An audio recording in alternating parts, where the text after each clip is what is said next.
एक ऐसे गांव में जहां एक किसान रहता था, पर वैसा साधारण किसान नहीं, थोड़ा हटके, थोड़ा शरारती और थोड़ा मजेदार। नाम था उसका भोला। भोला सच में अपने नाम जैसा भोला नहीं था। दिमाग उसका बड़ा तेज था। बस बातें इतनी मासूमियत से करता कि सामने वाला समझ ही न पाए कि हंसना है या रोना।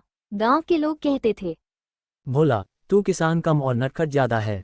लेकिन गांव वालों को भोला हमेशा मुस्कुरा कर कहता।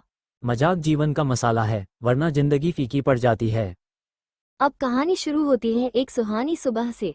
सूरज गांव की कच्ची गलियों पर सोने की किरणें बिखेर रहा था। पक्षी चहचहा रहे थे और भोला अपने खेत की तरफ निकल पड़ा। रास्ते में मिलते हर आदमी को वो हंसाकर ही छोड़ता था। कोई कहता, फसल कैसी है? तो भोला बोल देता, बस भाई, भगवान से थोड़ी, किस्मत से थोड़ी। भोला का खेत बड़ा सुंदर था। हरी हरी फसल हल्की हवा में लहराती हुई। लेकिन भोला के सामने एक दिक्कत खड़ी थी। उसका पड़ोसी हरिया हमेशा उससे जलता था। हरिया हर बार सोचता कि किसी न किसी तरह भोला से आगे निकल जाए। देख भोला, इस बार मैं तेरे खेत से आगे निकलूंगा। भोला हंस के बोला। अरे भाई, कोशिश करते रहो, जीत एक दिन जरूर मिलेगी, या मुझे ही दे देना। हरिया मन ही मन जलकर खौल उठा। उसने तय किया कि इस बार वो भोला को किसी तरह सबके सामने बेवकूफ बनाएगा। कुछ दिन बीते। गांव में सबसे सुंदर फसल प्रतियोगिता की घोषणा हुई। जिसने सबसे बढ़िया फसल उगाई, उसे गांव के सरपंच से इनाम मिलता। हरिया के चेहरे पर चमक आ गई। उसने सोचा कि भोला को किसी तरह इस बार नीचा दिखाना है। लेकिन हरिया भूल गया था कि भोला सिर्फ मेहनती किसान नहीं, बल्कि मजाकिया और दिमागदार भी है। एक रात हरिया ने योजना बनाई। वो चुपके से भोला के खेत में घुस गया। सोचा कि कुछ नुकसान कर दूंगा तो उसकी फसल बिगड़ जाएगी। लेकिन जैसे ही उसने कदम रखा, अरे भाई, उसके पैर के नीचे से आवाज आई, घंटी टन टन टन। हरिया घबरा गया।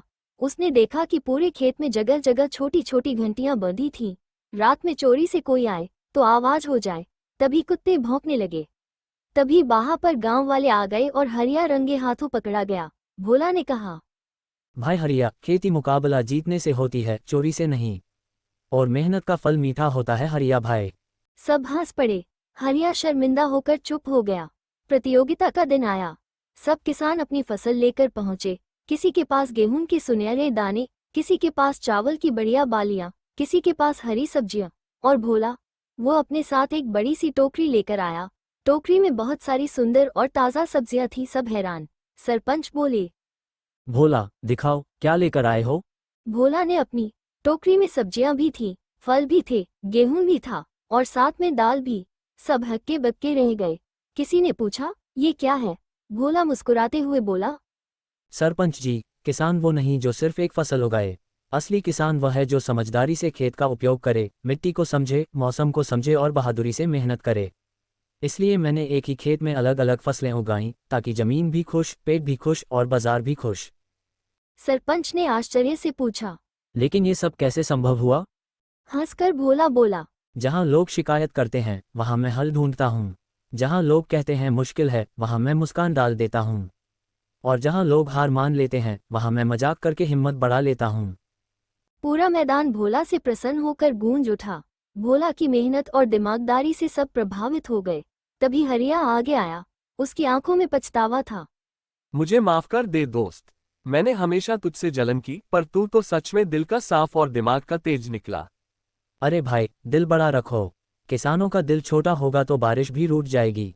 सरपंच ने भोला को पहला पुरस्कार दिया और कहा, इस गांव का असली गौरव ऐसे किसानों की वजह से है। भोला ने पुरस्कार लिया, पर गर्व से नहीं, शांति और खुशी से।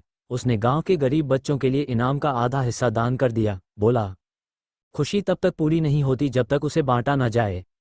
कि उस दिन गांव वालों ने सिर्फ फसल नहीं देखी, उन्होंने एक किसान का दिल देखा। उन्होंने जाना कि किसान सिर्फ खेत नहीं जोतता, वो उम्मीद बोता है, मुस्कान उगाता है और जिंदगी को हरा भरा करता है।